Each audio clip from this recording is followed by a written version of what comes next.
Om Shanti dear students.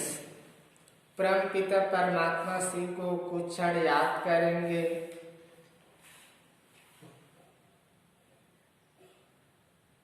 Om Shanti.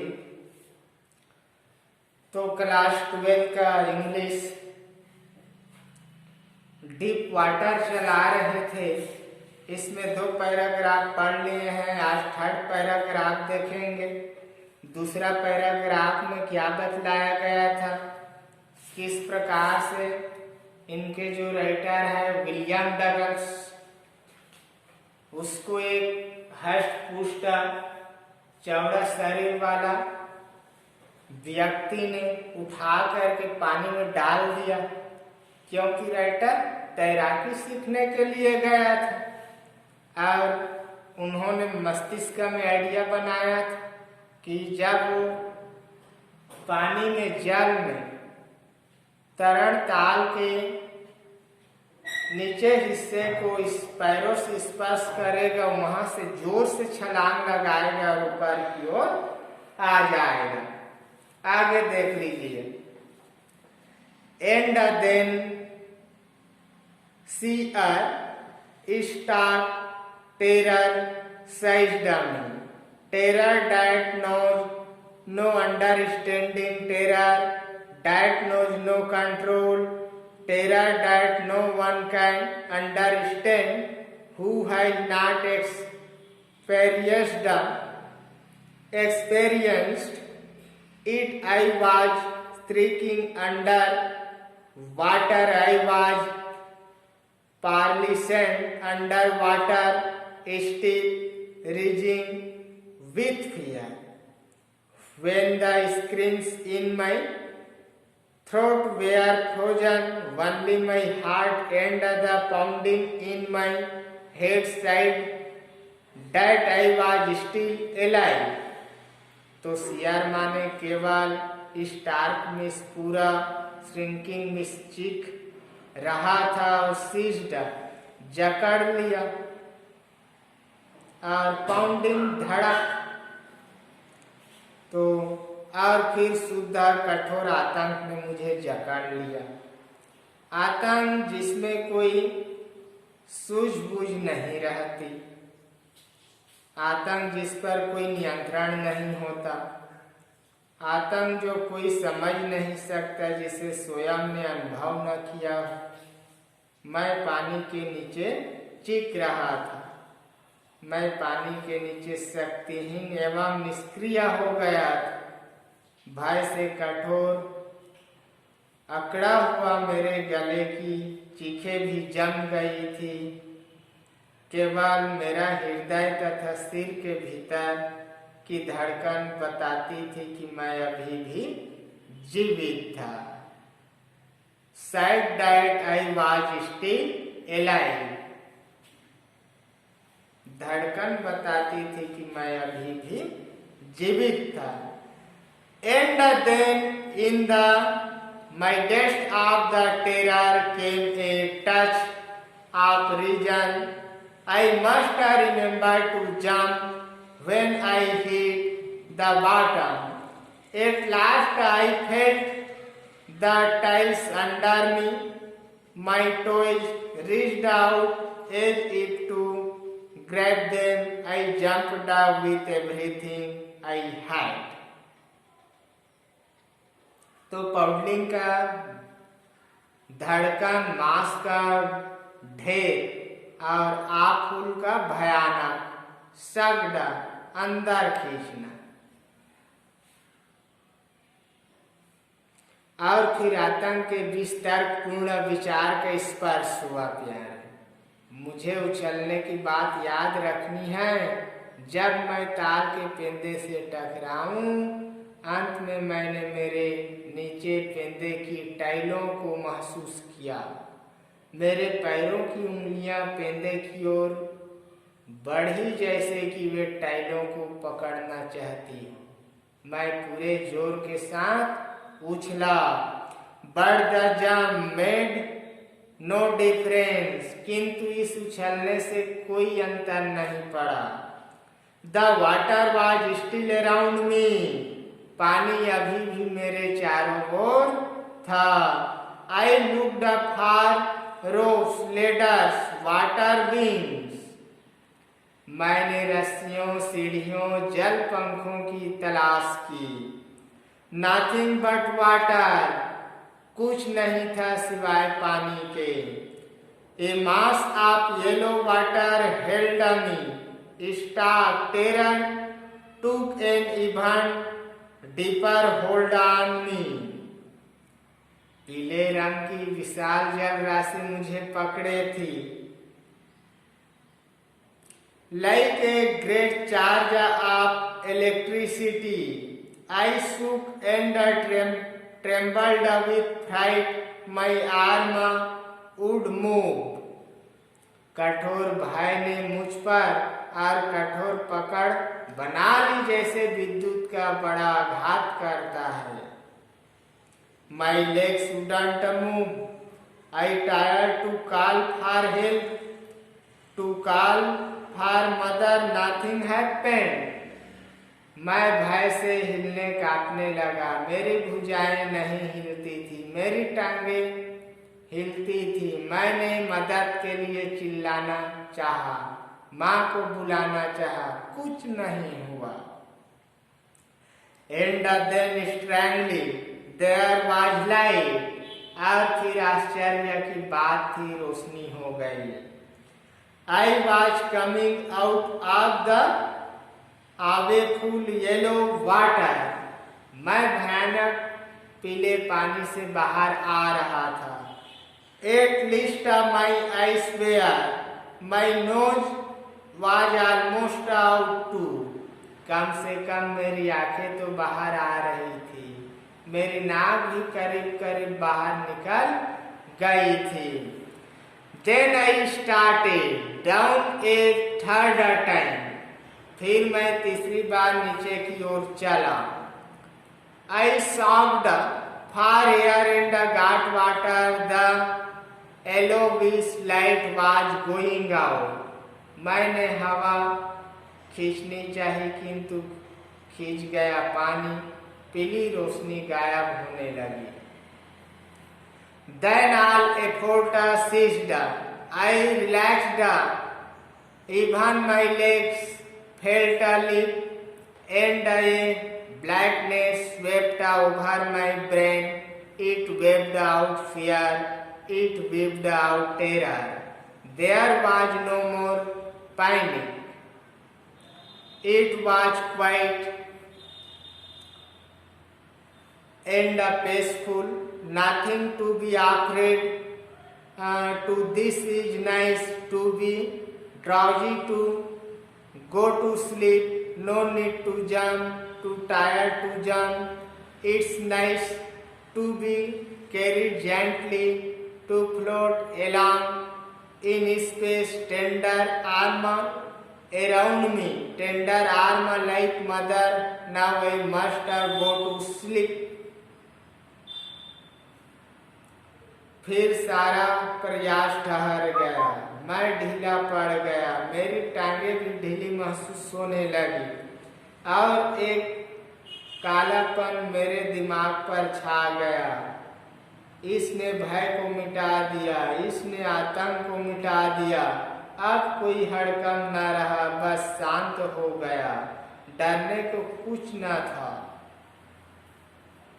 यह अच्छा है नींद में होना, नींद में चले जाना, उछलने की आवश्यकता न रहना, इतने थके होना कि उछल न पाना। अच्छा है धीरे धीरे आहिस्ता से ले जाना, अंतरिक्ष में तैरना, मेरे चारों ओर मुलायम भुजाओं का होना, माँ के जैसी मुलायम भुजाएं। अब मुझे नींद में जाना ही होगा। मैं भुलावे विस्मृति की स्थिति में पहुंच गया, जीवन का पर्दा गिर गया। ऐसा कौन कहता है? राइटर कहते हैं। The next I remember I was laying on my stomach beside the pool, vomiting the chat, and threw me in was saying, but I was only fooling. Someone said the kid nearly dead. We are right now. Let's carry him to the locker room. Several hours later, I walked. I was weak and trembling. I shook and cried well. I lay on my bed. I couldn't eat. That night, hard as a hunting fear was in my heart. The slightest exerting upset me, making me ugly in the knees and sick to my stomach. I never went back to the pool. I feared the water. I avoided it whenever I could.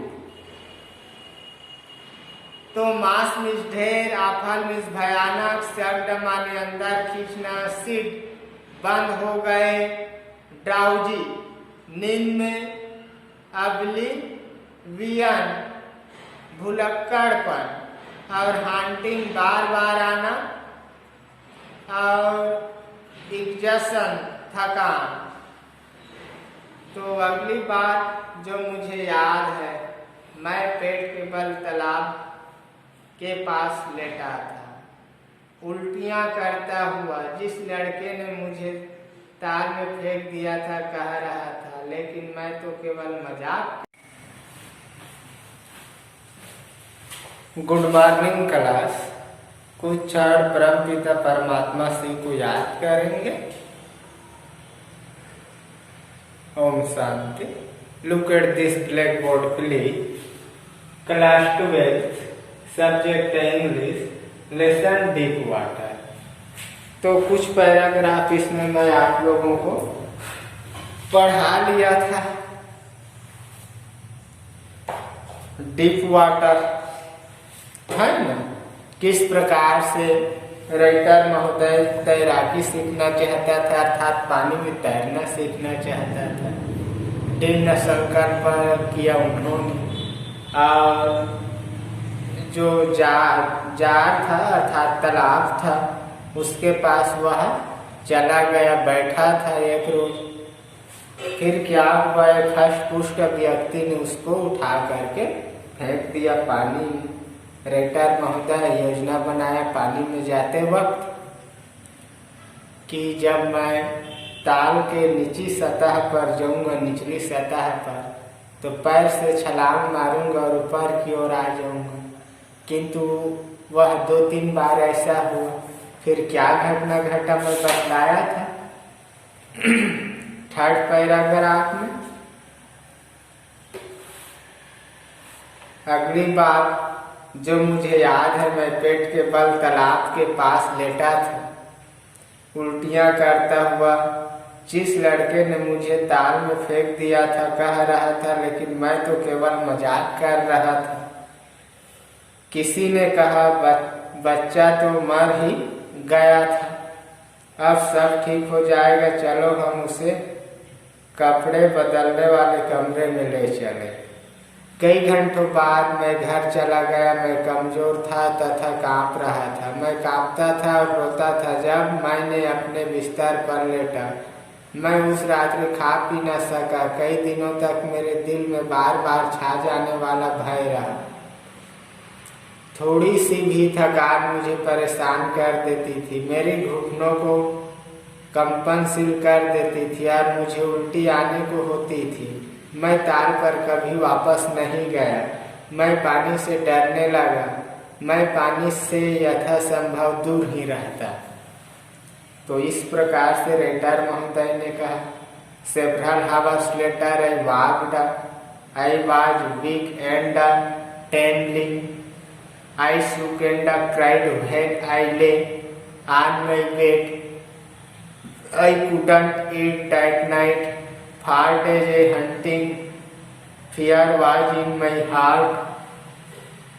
The slightest exertion upset me, making me ugly in the knees and sick to my stomach.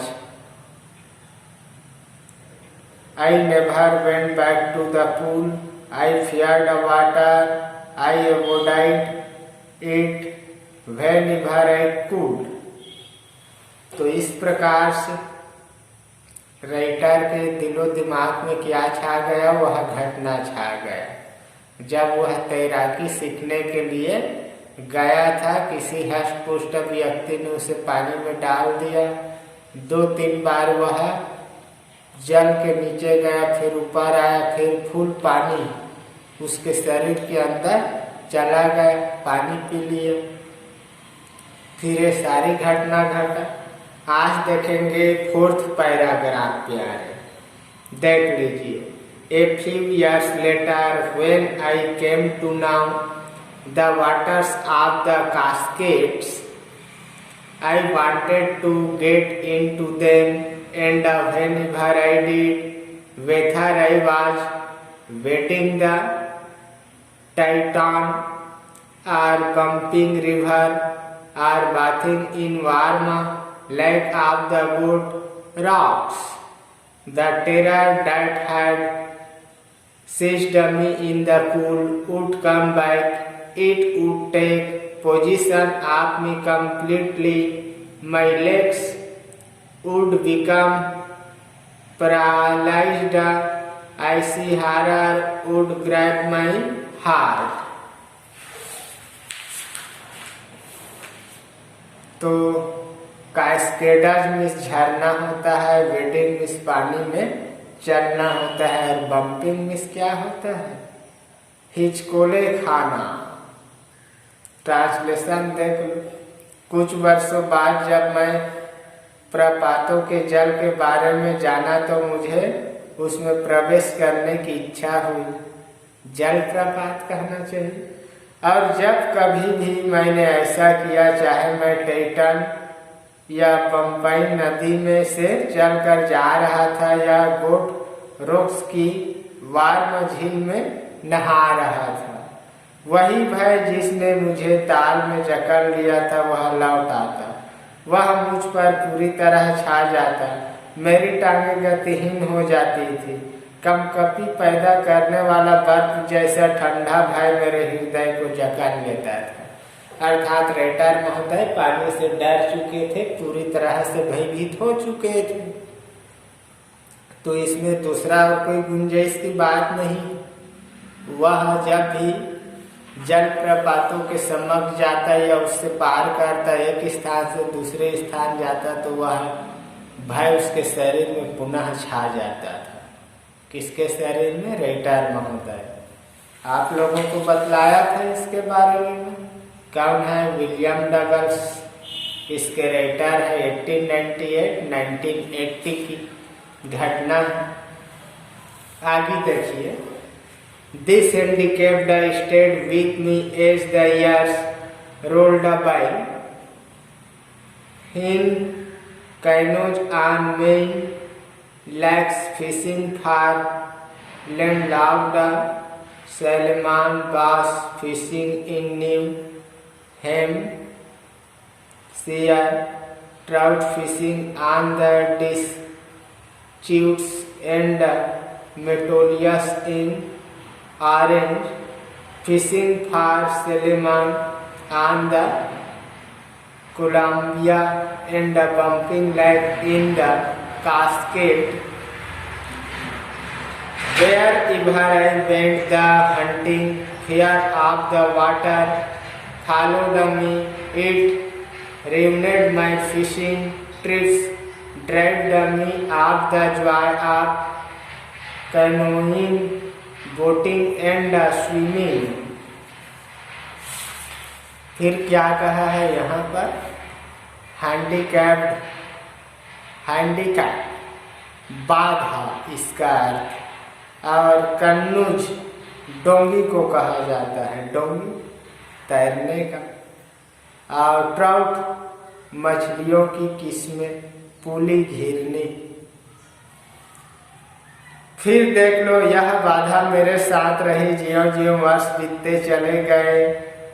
मैं झीलों में हल्की नावों से जमीन से घिरी Simon मछलियां पकड़ने में न्यू हैम्पशायर में बैस मछलियाँ पकड़ने में, आरेगन में डाइस्यूट्स एवं मेटोलियस पर, ट्राउन मछलियाँ पकड़ने में कास्केड में, बम्पिंग झील पर, कोलंबिया में सैमन मछली पकड़ने में। जहाँ कहीं भी मैं गया, पानी का बार बार छा जाने वाला भय मेरा पीछा करता रहा।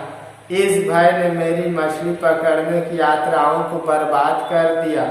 मैं पैडल वाली हल्की नावें चलाने, नौका विहार व तैरने के आनंद से वंचित रहा। देख लीजिए राइटर महोदय, जो भय था उसके दिलो दिमाग में छा चुका था, कहीं भी हो जाता था। इतने एग्जाम्पल बतलाया है। मछली पकड़ने के लिए जहाँ भी जाता था, चाहे कोलंबिया हो या डिस्च्यूट्स हो, मेंटोलियस ऑरेंज हो, सेलेमान हो, किसी भी नदी में वो जाता था राइटर महोदय मछली पकड़ने। उसके जो भय था वह पुनः जागृत हो जाता था और इस प्रकार से उसे मछली पकड़ने से उसके रास्ता में बाधा बन चुका था। आगे देखिए, I used every way I knew to overcome this fear, but it held me firmly in its grip. Finally, one October, I decided to get an instructor 5 days a week, an hour each day. The instructor put a belt around me, a rope attached to the belt went through a pulley that ran on an overhead cliff. He held on to the end of the rope and we went back and forth across the pool. Hour after hour, day after day, week after week, on each trips across the pool, a bit of the panic seized me. Each time the instructor relaxed his hold on the rope and I went under. Some of the old terror returned and my legs froze. It was 3 months before the tension began to slack. Then he taught me to put my face under water and exhales and to raise my nose and inhale. I repeated the exercise hundreds of times. Bit by bit I see part of the panic that seized me when my head went under water. तो कुछ meaning देख लो प्यारे। कैस्केडर्स का क्या बतलाया? झरना और waiting miss, पानी में चलना बम्पिंग मिस, हिचकोले खाना हैंडीकैप बाधा, और कनूज डोंगी को, सेलेमान बास ट्रॉट मछलियों की किस्में, पुली घिरनी केबल, मजबूत रस्सा, स्लैक कमजोर होना, एक्सहेल सांस बाहर फेंकना, इनहेल सांस अंदर लेना, और इंटीग्रेटेड समग्र। तो thus pieces by piece by piece he built a swimmer, and when he had perfected each piece he put them together into an integrated whole. In April he said, now you can swim deep up and swim the length of the pool, crawl, stroke. I did, the instructor was finished. तो इसका अनुवाद क्या है प्यारे? मैंने प्रत्येक तरीका जिससे मैं जानता था इस भय को काबू करने हेतु काम में लिया, लेकिन यह दृढ़ता से मुझे अपनी पकड़ में जकड़े रहा। अंत में अक्टूबर के एक माह में मैंने एक प्रशिक्षक लेकर तैरना सीखने का निश्चय कर लिया। कौन कहता है? राइटर। उसके मस्तिष्क में डर था, उसको भगाने के लिए, दूर करने के लिए उन्होंने कई प्रकार की कोशिशें की, किंतु अक्टूबर माह की बात है प्यारे, उसने एक प्रशिक्षक लेकर तैरना सीखने का निश्चय किया था। फिर राइटर महोदय ताल पर गया। हफ्ते और 5 दिन तथा प्रत्येक दिन 1 घंटा उन्होंने अभ्यास किया। किसने? राइटर ने। प्रशिक्षक ने मेरे चारों ओर एक बेल्ट बांधी। बेल्ट से जुड़ी रस्सी एक घिरनी में से गुजरती थी, देख लीजिए, जो स्वयं एक सिरे के ऊपर लगे मजबूत रस्से पर चलती थी। वह प्रशिक्षक रस्सी के सिरे को पकड़े रहता और हम ताल के पर इधर से उधर जाते घंटों, दिनों तथा सप्ताहों तक। ताल अर्थात तालाब।